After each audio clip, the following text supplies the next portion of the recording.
All right. Hey, I'm Chad, student pastor at Bridgepoint. This is Haley Erickson. Yes. All right. So I get often asked by people outside the church. So you're a pastor, right? What kind of like pastor are you? And I'm a fraudulent one. That's total fake. Okay.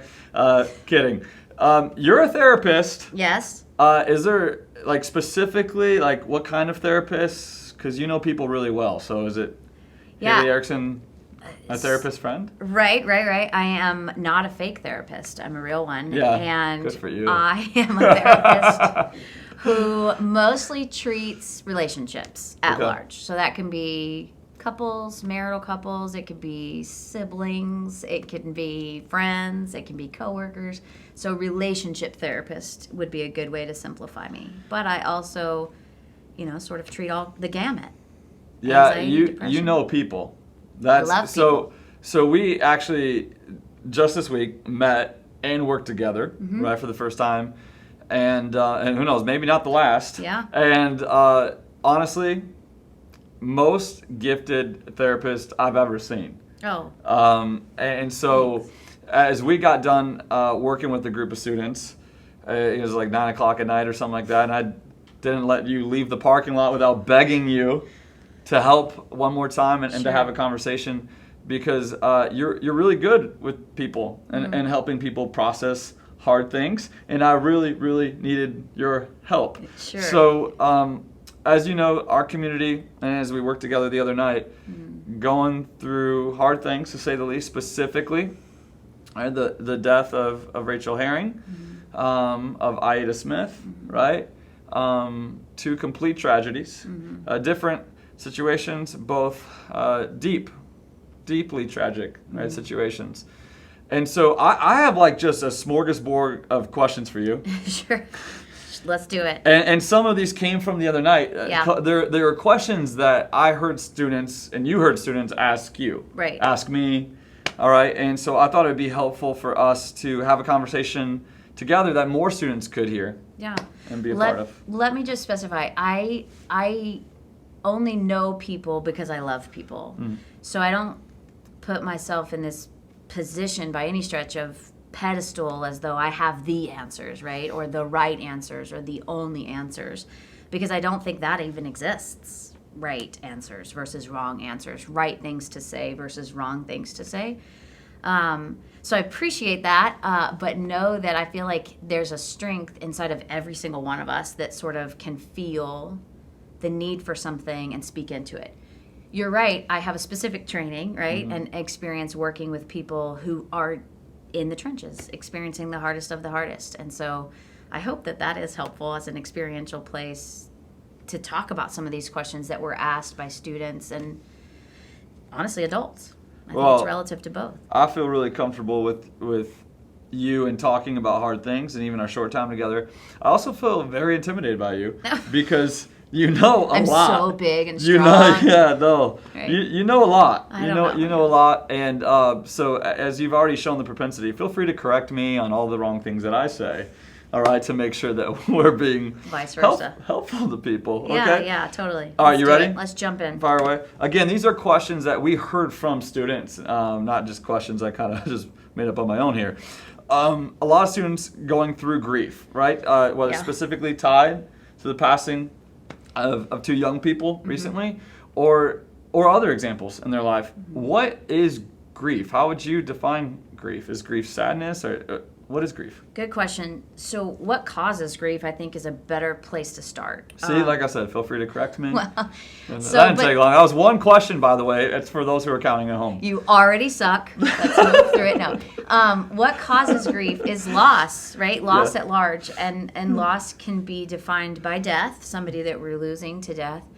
It can be the loss of something that we hoped for, that we were expectant of. I think of a lot of the college students, actually, that I'm working with right now, and they, new incoming freshmen to college, were expecting a college experience that COVID took from them, right? Yep. And so they're experiencing grief, loss of what they're expecting. So what is grief is what is the response to something that we're experiencing. And let's all encompass that loss. It can be divorce of your parents. Yeah. It can be the loss of an animal to death. Yeah.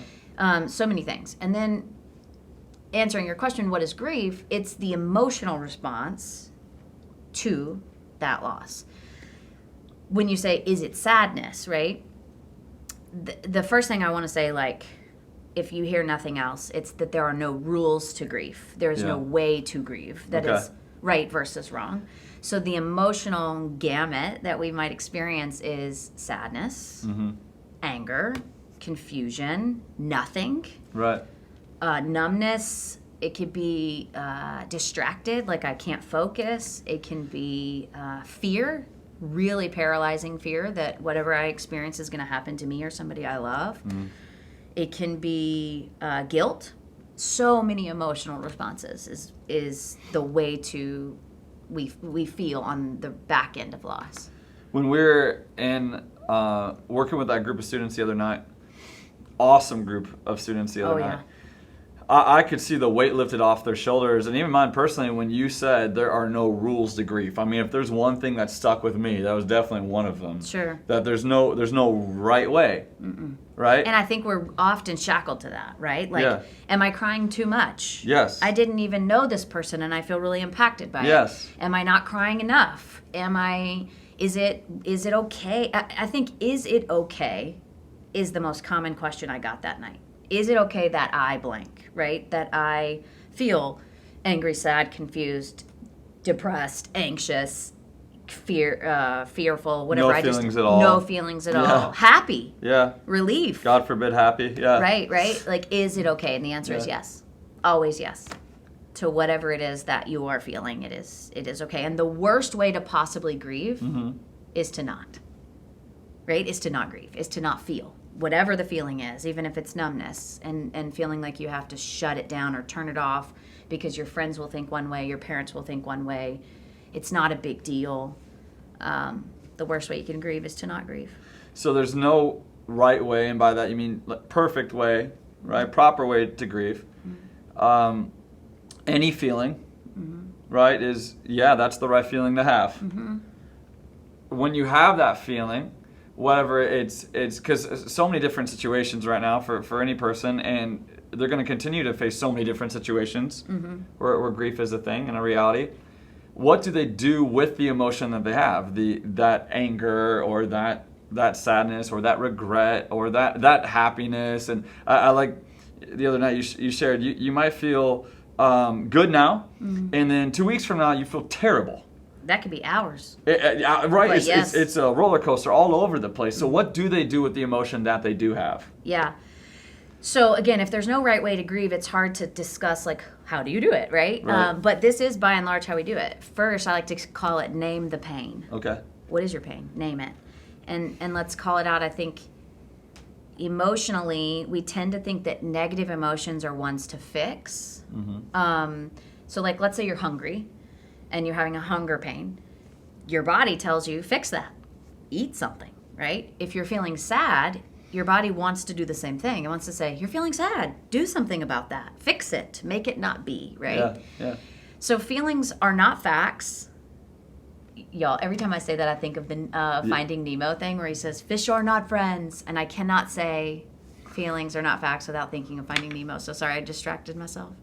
Feelings are not facts. Fish are not friends, or fish are friends, or whatever he says. Meaning that they are going to come in waves. So I'm answering this twofold, right? So name the pain. Yeah. Call out what is your emotion to yourself. I feel sad. Yeah. I feel angry. Yep. I feel nothing. I feel relieved. I feel whatever, right? Yeah. Second to that is, have you heard of the stages of grief?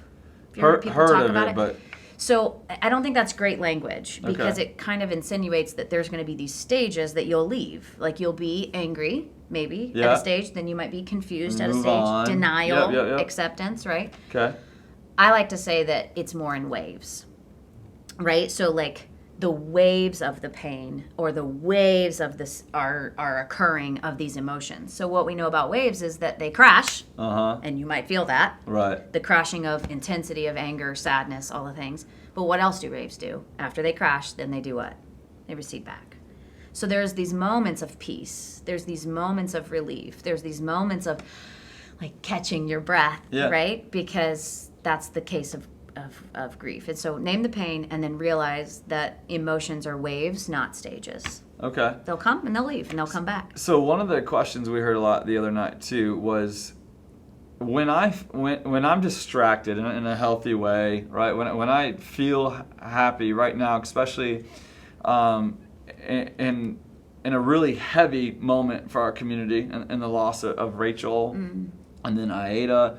But one of the students said, when I feel happy, when I'm distracted, I feel bad. I feel like I'm dishonoring the death of people I care about. Right. Right? And so in that example, you can name that I feel happy right now. I feel good. Right. And then to know that those waves, because the happiness is it's good. You feel it. It's gonna go, right? Because it's a wave. That's right. But it doesn't mean you're dishonoring the process or the person, right? Correct. And in fact, I think it's the opposite. Think Okay. about anybody you've ever.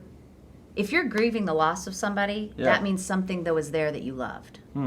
Can't really grieve intensely something that you weren't intimately connected to. Okay. Right? So like when my sister's dog died, Yeah. I was not all that sad. Yeah. When my dog died, I cried for 3 days. Right? Because I was not intimately connected Right. to something there. So I don't have that intense grief reaction, right? So the fact that you're feeling anything on the backside means that there was a love, intimate connection. So stay there with me. Okay? Yeah, that's a good thing. That's positive, right? So if you are feeling happy, then Right. aren't you therefore honoring, as opposed to dishonoring, the thing in which you loved? In which case, you ask that person that you loved, what would they want for you in this relationship? Most of the time, we want the people we love to feel happy. Yeah. So by feeling happy, you are in fact honoring them, which is the opposite of what you felt. 1. 2. So is distraction dishonoring? Answer that.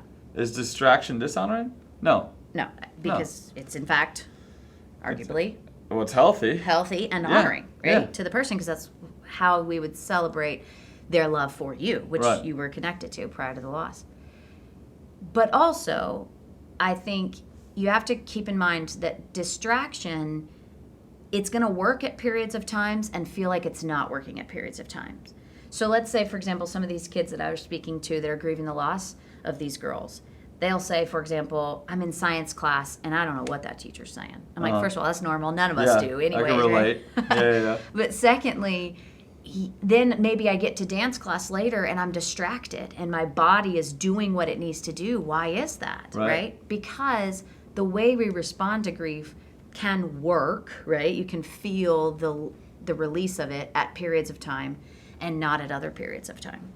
So it's honoring to be able to distract. It's healthy for you as a person because nobody can live in straight difficulty all the time, right? Yeah. So you said some the other night of we all process grief differently. And again, there's no rules to it, right? There's no right way to do it. You gave the analogy that stuck with me of, okay, say you and I are siblings, our parent dies. And we're both grieving, but we're both grieving differently, maybe at different times, in different ways. That's right. Because your relationship, let's say, with mom is different than my relationship with mom. She's both of our moms, right? That's but different dynamic. And then you gave an analogy of pork that was very memorable. Do you remember that? Yeah, this is the bad thing about being an extrovert. You're talking before you're processing. Like, so you speak literally before you think, and then it comes out and you're like, oh. Can't relate. Well, it stuck with you, so maybe it wasn't good. Okay. So what was I saying about pork? Okay, so, right. I remember vividly. Okay, so let's say we both eat bad pork. Okay? And it's inside of you. Your body is needing to reject the bad pork. Yes. It needs to get it out so that we don't die. It's protecting you by getting it out. Just like in grief, we're protecting you by getting out the emotion, yeah? So it might come out for you in the form of diarrhea. Yeah, I might have diarrhea. I might have the runs. It might come out for me in the form of throwing up. Yep. It was bad pork. We both had the same thing. It had to come out for you through the south end, and it had to come out for me for the north end. It That did. is true about grief, right? If you had to choose, which one would you choose? Oh, that's a really great question. No, right? That's worth a few minutes. Always south end. Really? I hate with a passion throwing up. I think I agree. It gives me like anxiety to throw up. Yeah. There'd be ramifications, but I'll move on. Yeah, so the point being, though... I'm glad we went there. Point being is, all right, let's just be specific to the situation of Rachel and Aida, and you're processing, and you feel maybe bad because you're not as sad as someone else. Mm-hmm. Okay? Mm-hmm. Remember, there are no rules to grief, and everyone grieves differently. It doesn't mean that you're dishonoring, right? For doing so differently. And I think that, again, is a huge weight off of a lot of people to know that they're not wrong mm-hmm. for not matching the emotion, whether it's happiness or sadness or anger of the person or people that they're around. Correct. Who are also grieving the same thing. Correct, and different. Yes, differently. South End versus North End, right? Yes. So watch this. Another one that I get a lot is, what if I feel numb? Right. That's got to make me some kind of monster, right? If Right. I don't feel anything at all, then is there something wrong with me? No, there's nothing wrong with you. Numbness is the body's way to protect, right? It shoots us into a protection mode because it might feel like it's sensing that the situation is... If I'm in science class, maybe I can't let out how I'm feeling. Yeah. The intensity of how I'm feeling, I can't let that out in response. Like, let's say I start boohoo crying. Maybe I can't do that in science class. So the body will say, "Oh, this is a good time to shut down for a minute." It's just going to lock it up and protect it. Right. But don't worry, it'll come. Yeah. If it needs to come out, it'll come out. Right. I mean, that's true about throwing up. That's my brain went there, but I thought we already hit that subject pretty hard, so I was going to lay off. Well, but, I mean, we were on the analogy. no, so but that's how it works. It will come out. It will come out, but it Yes. also may stop if it feels like it's not the time or place, right? Yeah, right. So that numbing is actually the body's version of protection. And I want to use the word protection because protection is good. Okay. For you to protect the people you love, for you to protect yourself is healthy. So we don't want to deem any emotion as bad. You've also, in this conversation of grief, helped me understand why high school breakups or that era, middle school, college, are so dysfunctional sometimes, because you said grief is loss, right? Mm-hmm. And it's a loss of something that we loved and we're bonded with, and that describes someone who's head over heels with for example, their girlfriend. Sure. And then you said, what would that person? All right. So you got dumped, Chad. All right. And then what would that person want you to do? Like in your grief, they want you to be happy. Well, not all the time. People are mean in high school, and so that person may not want me to be happy. Good. And you helped me understand all of the complications and complexities and why I was so devastated as a young person getting dumped by my girlfriends. Okay, you're being and then therapized. This is why people come to you. This is free therapy. Yeah, Good help me for out. you. I have some things to work through. You roped me into free By the way, therapy. my wife's amazing. No regrets. Thankful that I got dumped. It worked out well. Yes. Yes. But this actually brings up a point that's unrelated, if it's okay, that actually is important. Some of the kids that I spoke to, and this is common, the loss of somebody now can actually trigger a loss that you've had well before. Mm-hmm. So using the example, I lost a parent at a young age. Mm-hmm. Maybe I was too young to really process the intensity of that. And as a result of that, now I'm experiencing the loss of my parent. Right. Now with Rachel, and I feel guilty that I'm not feeling sad. All my sadness is not directed on Rachel, and it's some directed on my mom. I just want to say that's super, super, super, super normal, and it's super, honestly, in a way, healthy. The body is just going to get triggered by new things, and sometimes it needs to process a gamut of things to do that. And those can be compounding sometimes. That's right, and you're not taking away from any one loss. Okay. All right. I think grief is something that's boundless, right? No matter what you're grieving, whether it's specifically tied to the tragedies, right, that our community's gone through and families specifically are going through right now. And maybe in your family that looks differently, right? Maybe it is divorce. Maybe you reference the loss of a pet. I mean, you have these things where you're like, well, this isn't even a big deal compared to the other things, but I'm still grieving. Right. It's still big loss. Feelings. It's still loss, right?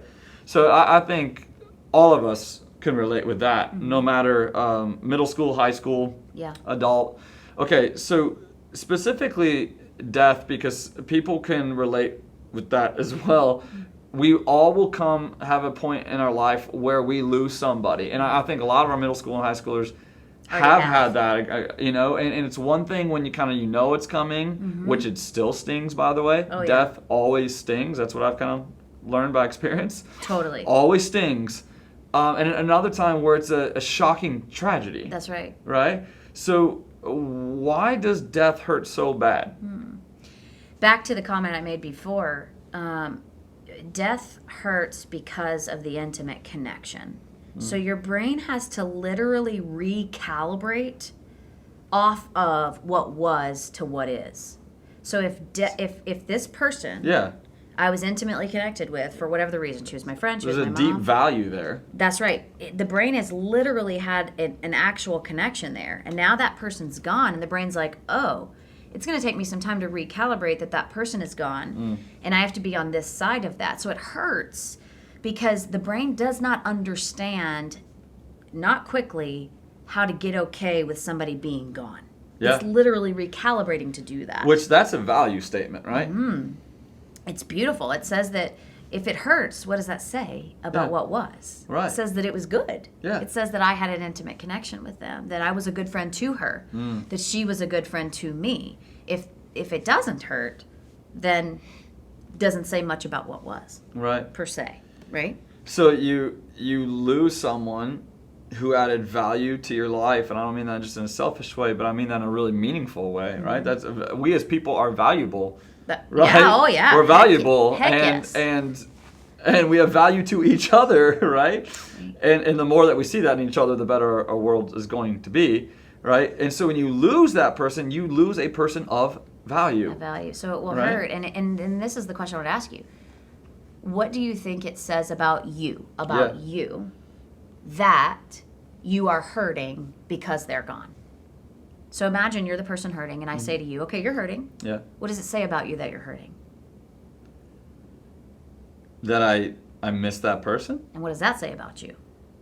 What it says about me is that I figure maybe more than one thing, but what it says about me is I valued that person. And what does that say about you? Oh, Go deeper. I know, love therapists. No, it's if that's true, if it's true that you miss them, and if it's true that you value them, what kind of guy is that?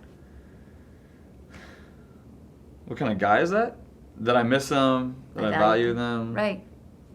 That I need them, that relationships are valuable. I don't know. Yeah, and that you're a good guy. Oh, well.